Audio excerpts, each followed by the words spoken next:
Hello, everybody. This is the Beef and the Deuce podcast. Check us out on YouTube. Like us, please like us and subscribe. And X, we're Beef and the Deuce on that. Check us out.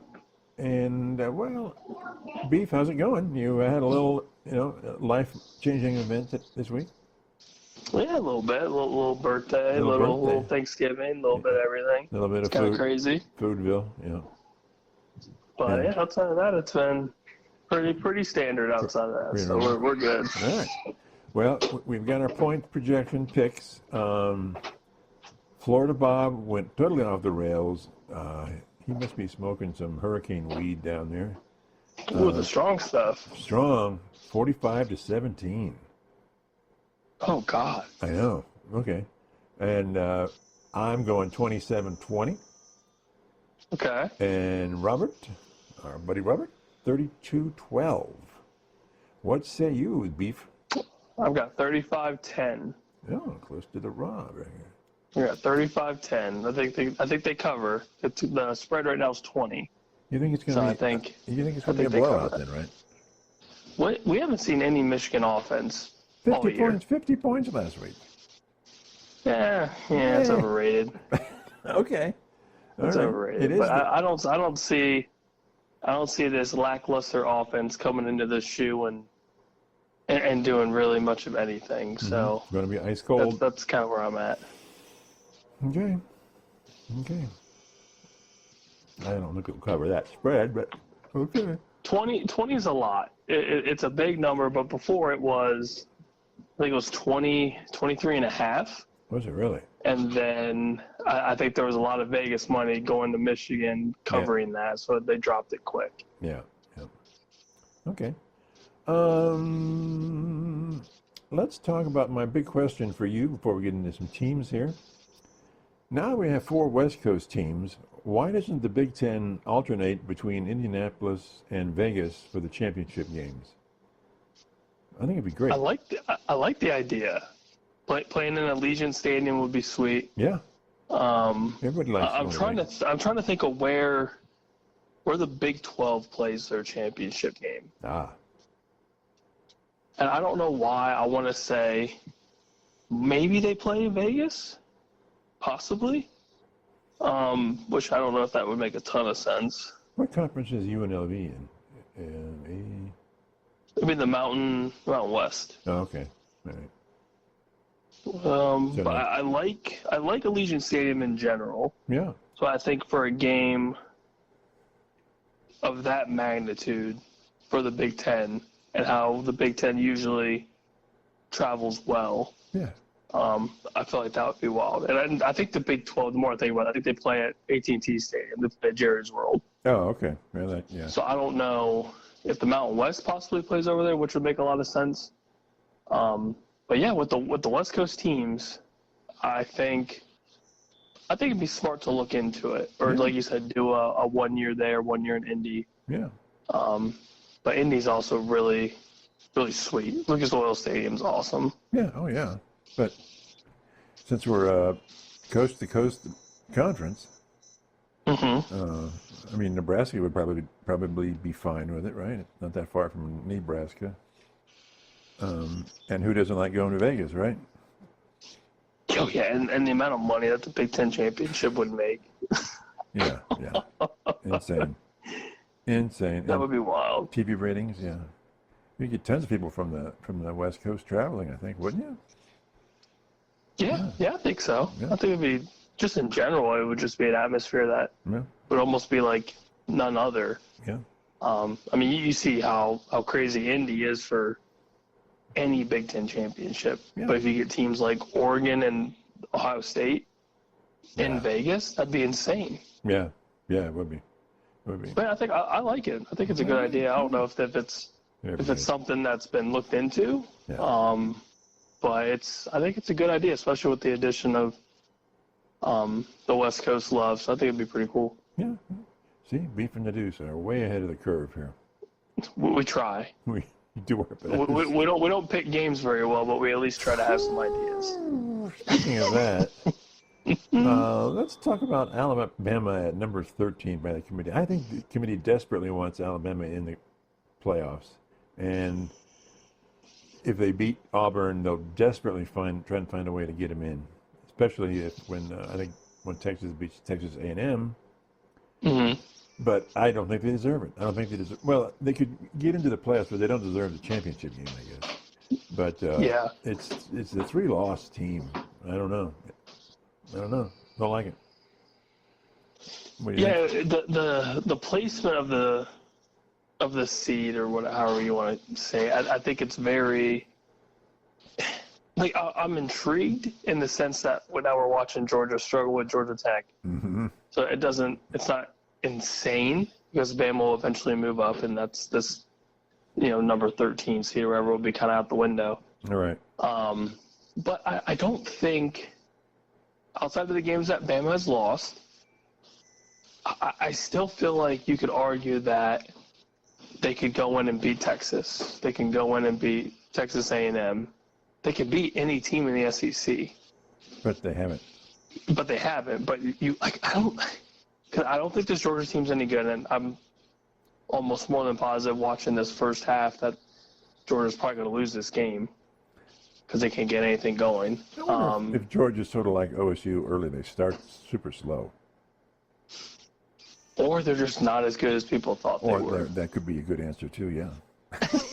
That could be the. Or Carson Beck's just not as legit as a lot of people thought. Yeah. Or the offense as a whole because they haven't established a running game the majority of the season. Okay, so Texas A&M loses to Texas, and let's say Georgia loses, and Tennessee wins, and then Alabama wins. Who goes to the championship game? Oh, geez. Well, oh boy, that's been the question of the SEC for the last Probably four weeks, yeah. 5 weeks. Well, Texas, if they have the one loss, they're definitely in. Yeah, if Texas, that's the easy one. Is Texas is probably in. Mm-hmm. It's the old number 2. Mm-hmm. God, my guess would be because if Georgia does lose this, then obviously they're out. Why? Well, no, hold on, because this is Georgia Tech is an SEC, so they'd set up 2 losses. Yeah. Oh boy. Yeah. It'd be between Tennessee and Georgia. Because if Tennessee would win, they would have 2 losses in the conference. Right. Alabama beat Georgia. And Tennessee beat Georgia? Did right? they beat Georgia? I'd have to. But they've all lost to these non teams. It's like the thing we were talking about last time with the Big Ten. All the Big Ten teams have lost to big top 5 teams. All of them. Mm-hmm. And a couple of them have lost to Vandy and Mississippi State, and it's like and even with Notre Dame, they lost to Northern Illinois. It's crazy. It's nuts. But I think so. If I remember, I think Georgia did beat Tennessee. The more I think about it, I think they beat them. Okay. So that in turn, they would win that little tiebreaker, and it would still be Texas, Georgia. Yeah. Yeah. That would be insane. Do you think if everybody in the Big Ten, the top 4 in the Big Ten, win, do you think Indiana's at all in jeopardy of being knocked out? Of CFP contention? Yeah, top 12. Yeah. No, I don't think so.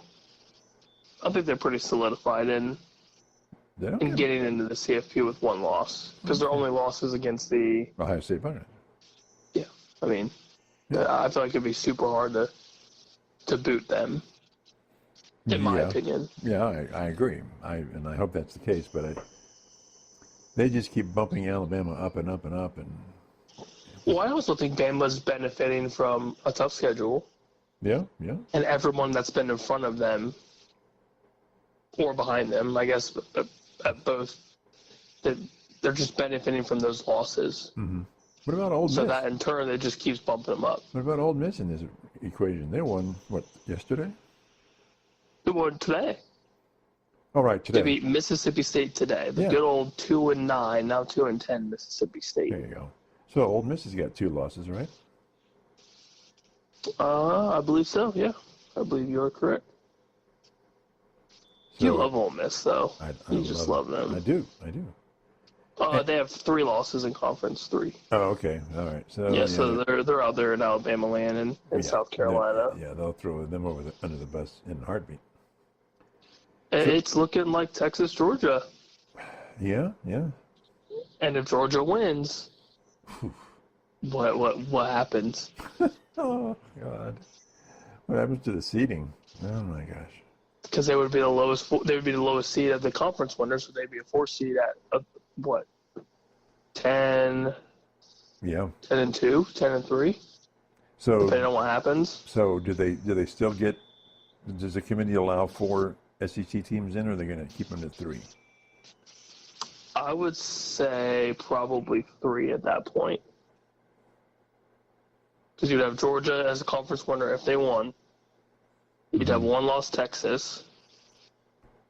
Well, 2 losses. And then I would have, 2 loss Texas at that point, whose losses are the last losses in the conference championship, which I don't know how much the CFP is going to weigh that. Yeah. And then probably Tennessee. Yep. God, that would be so ugly if Georgia got in. And that's the way that they got in. They just got hot at the right time. Well, yeah. It is Kirby. Yeah. Kirby knows how to coach. And he knows how to work the media too. Yes. He knows his job. But And what he that would be nuts. Yeah. Yep. So what happens if Ohio State beats Oregon in the championship game, which I think is a real possibility? And Vegas seems to like that idea as well. Oh, really? Yep, they already have the pre-game odds, or however you want to say it, as OSU favored by 3. Really? Mm-hmm. Okay.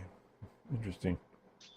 Well, there you go. Do you agree with that? Oh, 100%. So then what happens? 100%. Then what happens to the whole seeding thing? And Well, then Buckeyes would be easily number 1. okay. Then they just flip And then Oregon would probably be that 5 seed. the 5 seed, right? Yeah. Interesting. And then Oregon would have that most wanted, basically, path to get to Yeah. the Final Four. Right. They play the extra game. Mm-hmm. So who do you think is going to be in? Okay, who do you think will be the 4 seed then? Do you think Boise has a shot at it? So I want to say for that it goes by record.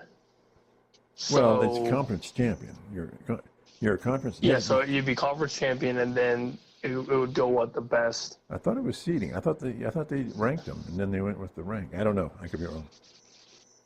So I want to say if that's the case, and we're going off if Georgia somehow pulls off this chaos, I think they would be the 4 seed. Boise would be 2. God. Or no, Boise would be 3. Buckeyes 1. And then ACC? I guess it depends on the ACC. Who wins the ACC? Because if it's SMU, which I'm assuming SMU will probably win, that'd be a 1-loss SMU. Oh my God. Yeah. They could possibly be a 2 seed. But they could be bumped out of the bye week formula. They could, and Boise would be the 4. It's possible. It's very possible. Very. Do you think okay? It seems like a very long shot, though. I don't know. Yeah, it's gross. It's not, as of right now, at least this week, it's Oregon 1, Texas 2, Miami 3, Boise 4. So then where would... And then it all gets jumbled if all that chaos happens. Then let's assume Notre Dame beats USC. Where do they seed in? Could they be the 5 seed? No, or the 6 seed? They would be 7. They can't be any better than 5. And at that 5 seed, the loser of the Big Ten championship, if OSU wins tomorrow, Okay. would be the 5. So whoever wins, that's the 1. Who loses, they probably become the 5. Then who are we looking at for the 6th seed? A conference winner? 6 seed would be probably like the Penn State of the world. They'd probably sit at that 6 seed. Okay. Unless there's just utter chaos. Then all of this basically goes to shit. So then Penn State would be the first non-conference winner to get seeded. Well, it would be the 5 seed. The 5 seed would be basically the first loss, or the first out of conference winner, would be my guess. Right. Okay. Right. And again, depending on how this all unveils, it could be complete chaos if Georgia does pull out what we're talking about. Because then you have to throw Texas in somewhere, which would probably be. See, 2-loss Texas could be an 8 or a 9. What happens if? I know you love the chaos, and I know you don't think it's ever going to happen. But what if Texas A&M beats Texas? I don't think it's out of the realm of possibilities, and it's a home game for them. Yeah. And they both have a lot to lose. Both programs have a ton to lose. Right. Texas obviously has the overall commodity of being the best team in the nation. Mm-hmm. Texas A&M is fighting for CFP eligibility. Right. And So they have to win this game. Yeah. So then who gets into the SEC? And then who gets into the? We all have a 2-loss. Then there's what, 4 SEC teams with 2 conference losses. Mm-hmm. And they're at the top. They're tied somehow for the top. Mm-hmm. Good Lord. When's the last time this happened? It's a nom or something? Just bring it. Bring it on. Let me see it. You love it. You love it. So, because it's very possible that you could have. You could possibly have a rematch. Like, you would have back-to-back weeks almost. That was the whole scenario way back when this merger happened, and like if Michigan was actually relevant, that you would possibly have a back-to-back week or 2 weeks of OSU Michigan if they went into the game undefeated. Right. That's nuts. That's crazy. Then who are you saying is the back-to-back? Would be you could have an A&M Texas if you're going just based off conference records. Oh, into the championship game? Mm-hmm. Because you have a 2-loss Texas, a 2-loss A&M. Yeah. And but then you'd have to weigh the Tennessee Georgia aspect. Like, do they skip over those 2, or how does that work? God. Now, does that 4? Okay, let's say that it's all 2 losses. Then do you think 4 can get into the CFP? I think so. I think it's not completely insane. I think it'd be a lot. I still think it's hard for the SEC to get 4. Well, with all the losses, because you were banking on Bama making it, basically. Yeah, yeah. Well, it could be Tennessee, Georgia, A&M, and Texas, right? Mm-hmm. And then the top 4 of the Big Ten. So you're basically saying that. What I'd looked at the beginning of the season was there'd be 4 Big Ten, 4 SEC, the ACC championship, Big 12 championship, and then you have Notre Dame and one other team. Mm-hmm. So, I mean, and the tiebreaker is crazy. So, like, more than likely, it's going to have to be used in the SEC. yeah. And how the tiebreakers work, I just had to look up to remind myself. You have head-to-head comparisons, which is the first one, which we've been talking about. Right. The second tiebreaker, which is going to have to be used, is it compares teams by records against common conference opponents. Mm-hmm. And then if they're still tied, which more than likely might happen, the third decider begins by comparing common opponents with the best conference record through common opponents based on their order of finish. And this is all from USA Today. Order of finish. Okay. That's a headache. Mm-hmm. I do not want to be the people Yeah. that have to do this. And that's just to get into the conference game, right? Championship game? Yeah, and that is the conference tiebreaker to get into the conference To the championship. SEC, right? Wow. Okay. Interesting stuff. So that would mean That's gross. so that could still mean then 4 Big Ten, 4 SEC, ACC, Big 12, Notre Dame, and And the Mountain West Boise. Championship. The Mountain West champion, yeah. God. Yeah, I mean, it's still very possible. Yeah. Still very possible. And actually, it doesn't, I wouldn't be upset by that. No, because I think it makes sense. Because the SEC, we knew we were just going to beat each other up. Yeah. In the Big Ten, we figured for the most part would be Oregon and Ohio State at the top. Nobody had Indiana. Right. Penn State was going to murk around there. Yeah. And then the other team was USC that just completely poo-pooed down their leg. Right. So Indiana would be the dark horse getting in on that one. Yeah, but they would get in, I think, at like probably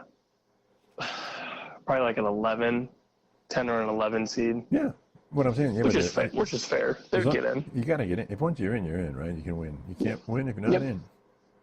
And it's not, from right now at least, they would be going up against Penn State for the 6 and 11. Boy, what I like. Yep. So as of right now, it's Georgia, Tennessee 8 and 9, Bucks, Arizona State 5-12, Notre Dame, SMU 7-10, Penn State, Indiana 6-11. Okay. All right. As of right now, which that is all going to change here in the next week or so. Speaking of change, what about the? I'm taking Syracuse over Miami. You and me both. You and me and a whole lot of people. Oh yeah. A whole lot, because that's in Syracuse. In Syracuse. Yeah. And we have notoriously seen this Miami defense just be bad. Yeah. Just very, very, very bad. And they're fortunate to have Cam Ward, who every week somehow pulls these out of the fire. 14-plus comebacks, 14-point comebacks. And then they win by like 15-20. It's insane. Yeah. So let's say that upset happens. Then we have Clemson and SMU? Mm-hmm. Huh. And I think SMU can do it. I think this SMU team's really good. SMU in the final, man. Yep. All it's talked about is their coaching staff. Mm-hmm. And obviously we've seen their offense just kind of explode. Yeah. And I don't know about Clemson. Clemson's so hot and then so cold. And when they're cold, they're really bad. But they're hot now. They're hot. Yeah, but right now they're playing the Clemson football that we've known they can play. Yeah. Pre DJ and kind of around that. Yeah. Trevor Lawrence time, which is good offense. Yeah. Good offense, good defense, and that wins a lot. I mean that's Dabo. Yep. But I don't know. I'm a fan of this SMU team. I'm a fan of what they're doing, and they're kind of dark horses. Yeah, they'll probably win the ACC, but nobody's really given them a chance outside of winning the conference. Yeah, absolutely. So I would like to kind of see what this offense can do with the talent that they have. And this is their first year in the ACC, and they're already making noise. Right. Just like Oregon and Texas and so anyway, so I'm putting beef on the line here. Beef on the hot seat. Big Ten championship game. We assume it's Oregon, Ohio State, right? Mm-hmm. Mm-hmm. SEC championship game is going to be. I'm gonna say by some way it's gonna be. I'll go Texas, Georgia. Texas, Georgia. Okay. And ACC. We'll go SMU and Clemson. Big 12. The no-name conference. Oh boy. Mm-hmm. Iowa State. I still think Colorado has a chance. I think they are. Aren't they? They are. I checked the standings. They are at the top of that conference. Mm-hmm. With 3 losses. And Yeah, it, because let's see. and they got So go ahead. I'm trying to figure out how. The So I rate just read this. they're rated 25. Yes. So they would need. A lot of help. Yes. So they need one. Or no, they need two of these teams to lose. So they would need BYU to lose, Mm-hmm. Iowa State to lose, or Arizona State to lose. Right. And then of course they have to beat. Well, they already won their game, so right. Yes. Yeah, oh God, they just. Yeah. Yeah. Whew. Yeah. That was bad. So my guess is probably. I'm going to say Arizona State and I still think BYU. As much as you don't like, really? If Colorado didn't lose against Kansas, this wouldn't be much of a debate at all. Yeah. Yeah. But the fact that Colorado needs a ton of help, Yeah. and you would need two of those things to happen. So you don't think Iowa State has a shot against Arizona State? I think if one of these teams were to lose, my guess would be probably BYU again, because they're just cold. Yeah, they are. And I think a lot of that hype is kind of dissipated. Yep. Yep. Iowa State's at home against Kansas State, so I mean, we've seen Kansas State play really well. We've also seen them play really bad. But they're kind of hot right now. Yeah, so I mean, Yeah. maybe I'll stick with my previous. I'll go Colorado, Arizona State. Okay. So I think Kansas State can upset them. All right. And I think Houston's got offense to upset BYU. Wow. Just to kind of make it super ugly. So I mean, now Houston, to be fair, is not very good. Right. So you're going Colorado and who then? Arizona State? Arizona State. Okay. And Houston's beating good teams. They beat Kansas State not too long ago, and Yep. this BYU team's not like they were a couple weeks back. So Yep. Yep. we will see. Maybe I'm right, or maybe I'm smoking that bob weed. Who knows? The bob weed is strong. Very strong. Okay. Anything else in this wacky college game here that we're looking at? I think it's still going to be crazy after this weekend. I think obviously everything's kind of cemented after this week, but there's still a lot on the line for a lot of teams, like Colorado, for example. Now that they sit and wait, because their only chance to get in is to win the Big 12. So it'll be very interesting. So if of the teams that get into the conference championship, are the losers at all liable to drop out and somebody else go in? I think so. Clearly, I think it just depends on who the team is. Right. I mean, the ACC and the Big 12 are liable to drop out, right? Yeah, more than likely. Yeah. Probably not Big 10 and SEC. No, because there's no chance in hell they're going to drop. What happens if Notre Dame loses to USC? And I think that gets a little more interesting. I think that's where you could see another SEC team. You need to get that 4 if they're not already in.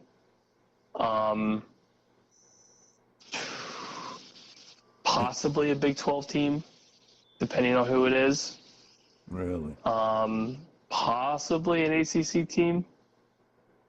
Do you think Oh God, that gets spicy. if the ACC game is close, does it open the window for the loser? I think so. At a Notre Dame loss? Yeah. Yes, I think so. If it's close, you think that Notre Dame, if they win, they're in, that's it, right? Nothing? Yes. And they should be. Yeah. Okay. Oh, God, that gets crazy. Whew. Yeah. Well, they're playing in the Rose Bowl, aren't they, this weekend? For USC. For Notre Dame? Yeah. On the road. In the Bowl of Roses. Yeah. Interesting. Yeah, I don't know. That gets a little spicy. Yeah. It gets very spicy. Yep. A lot of stuff to watch. Okay. Let's talk professional. The Bears. About time. Okay, yeah. It's sad, but I just can't believe what happened on that game. And then he just sort of blamed he sort of blamed the players. Don't you think that's what It, really iced him when he got in that news conference and said, well, it's sort of not my fault? yeah, and I think, well, first off, the Bears should have never been in this position Yeah, from the beginning of the season. yeah, Matt Eberflus is a bum. He's terrible. And there were so many games that they should have won. The Bears should not be this 4-8 team. right. They should be, I mean at bare minimum 6-6. Right. Um, You think the but Bears should have won more games, at least one or more games last year? absolutely. But coaching has a lot to do with it, Yep, and he's terrible. yep. And it's not really a lot to do with the players. Right. I think Caleb's played decent Yeah, for a rookie, which yeah, you can't really argue much against him. yeah. But I think everything came full circle when it was just piss poor time management. They had a chance to beat probably the best team in the NFL Yeah. in Detroit. Yeah.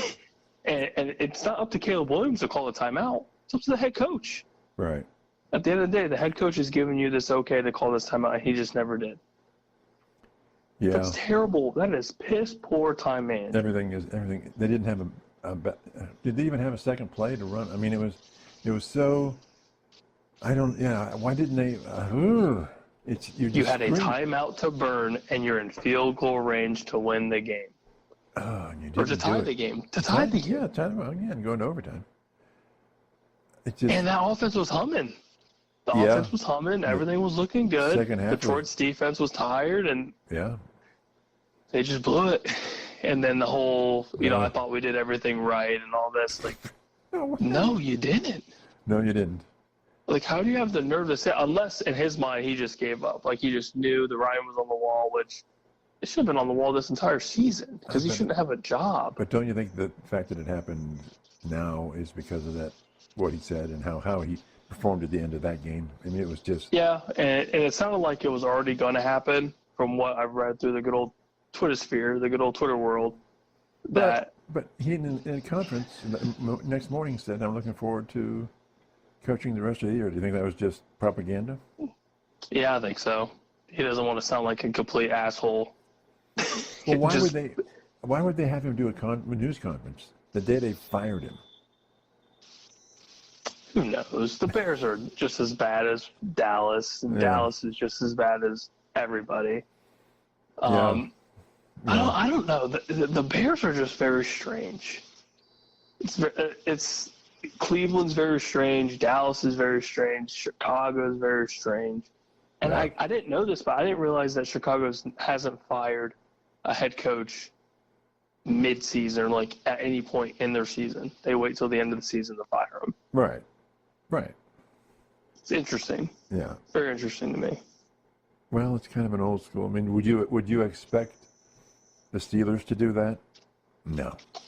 No, and I mean they've had a pretty good run of coaches. They've so had a few good coaches, but I'm saying even the regime I don't think would do that. No, they would suck it up, bite the bullet, and deal with it after the fact, and Yeah. kind of start fresh. That Right. makes sense. Right. I think Baltimore would not do that.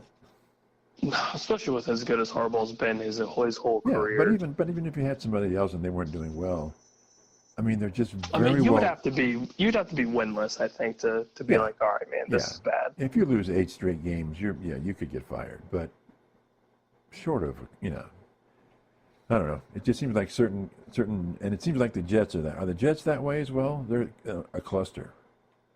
Oh God, the Jets are so bad. That might be the worst.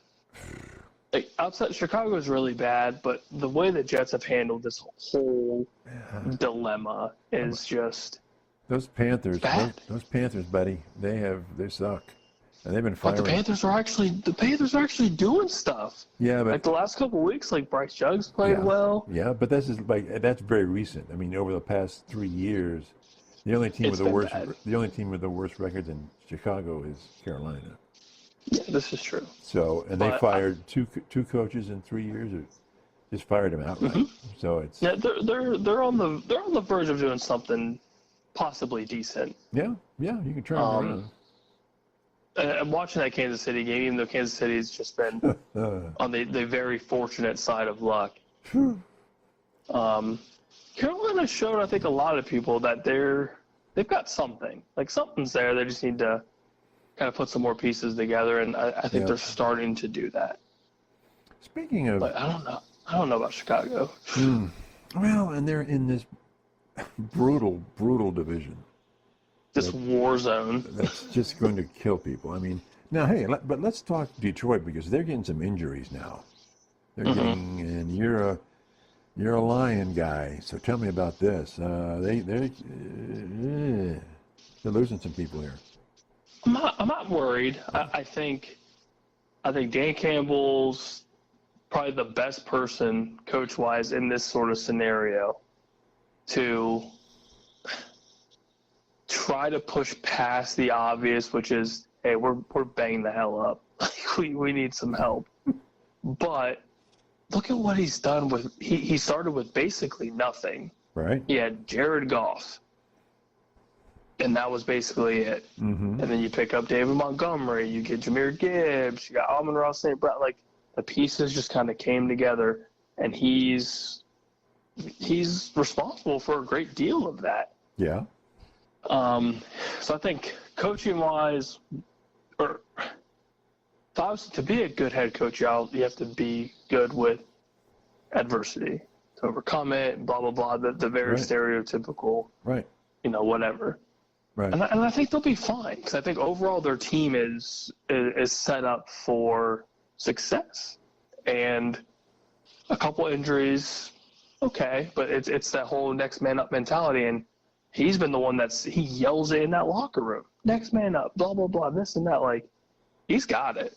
So I think it's just up to the players to believe in it and do it. And they have, hence the, one loss on their record. Yeah. I was listening to, I forget, last name is Breer, B-R-E-E-R. I can't think of his first name. But he was talking about how the Lions, even though it was not a pretty game, it's the type of game that a championship team plays. Like, even when you're kind of suck, things aren't going your way, and you get some bumps and bruises, you still find a way to do it. And that's what Kansas City's doing right now. They just find a way to win the game. He said, even At the end of the day, the better players win the game. Yeah, I mean, you might dominate 80% of the teams, but once in a while, especially when you get into the playoffs, you're just not going to, you shouldn't probably just roll through the playoffs, right? I mean, you might, but. Yeah. So they find a Depending way on where you are and whoever you match up against, yeah, but Yeah. How about interesting. Yeah. How about that? And if oh, I'm sorry, AFC West, Uh-oh. AFC. I'm phasing out now. Ready for my nap. Speaking aside from the Chiefs, that division's getting pretty interesting here, isn't it?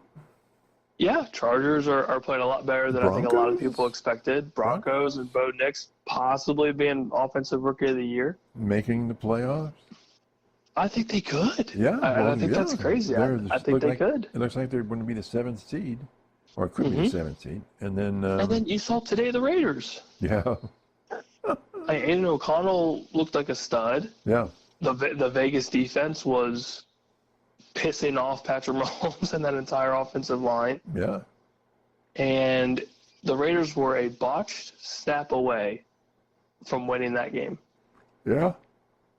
That's crazy. Yeah. And they don't really have anybody. And it's the whole next man up mentality again. Yeah. And I don't think Vegas, like, don't get me wrong, Vegas sucks. Like, that team is bad. Mm-hmm. But I don't think their 2-10 record really shows the whole picture. Mm-hmm. They've been banged up all season. They lose Gardner Minshew to a broken collarbone. Before that, Aiden O'Connell had a broken thumb. Mm-hmm. I mean, their running backs have been hurt all season. Their offensive line's banged up. The defense is banged up. Like, they just haven't had anything. Mm-hmm. And then you go up against, a possible dynasty in the NFL, and Possible, yeah. you're pissing everybody off. Yeah. And Max Crosby's all up in Patrick Mahomes' face and Travis Kelce's face, just loving it. But that's good culture. But do you think it's just like when Cleveland beat the Steelers? Okay, is it just a one-off bad day for the Steelers, and it's a bad day for the Chiefs, or is it legitimate for Cleveland and legitimate for the Raiders?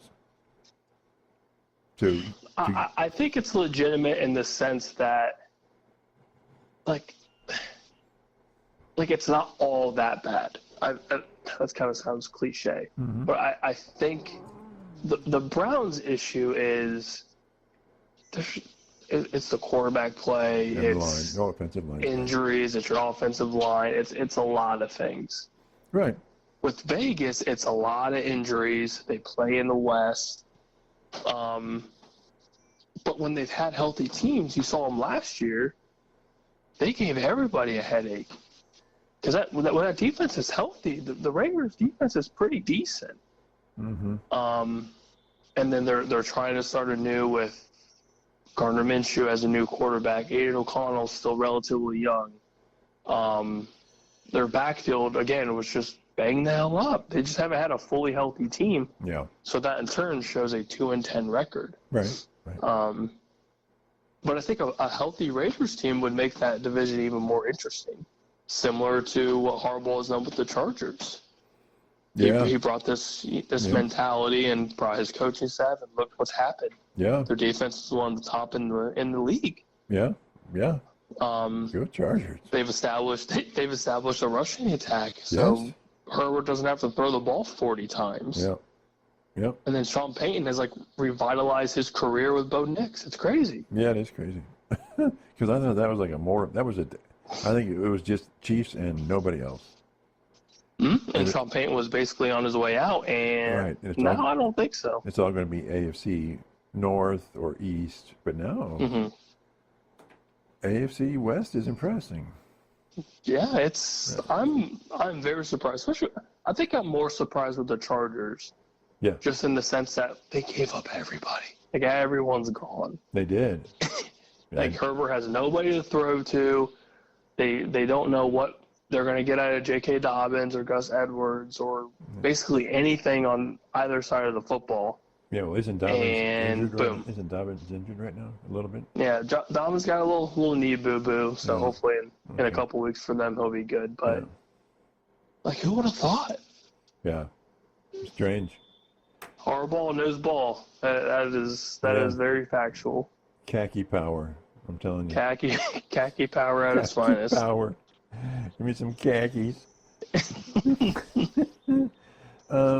Anything else in the NFL that's catching your attention this week? No, I think I'm sure your mind is as well is on to Saturday. It's tomorrow. The game of the year. Yep. Yeah. What's the key? I guess the number one key to victory. Line play. For the Buckeyes. The line dominating the line of scrimmage, both sides. That's it. Nothing else. I think you're right. I think it's line, and then. Well, everything else falls into place. If you got the line, everything you can run, you can pass, you can. Yep.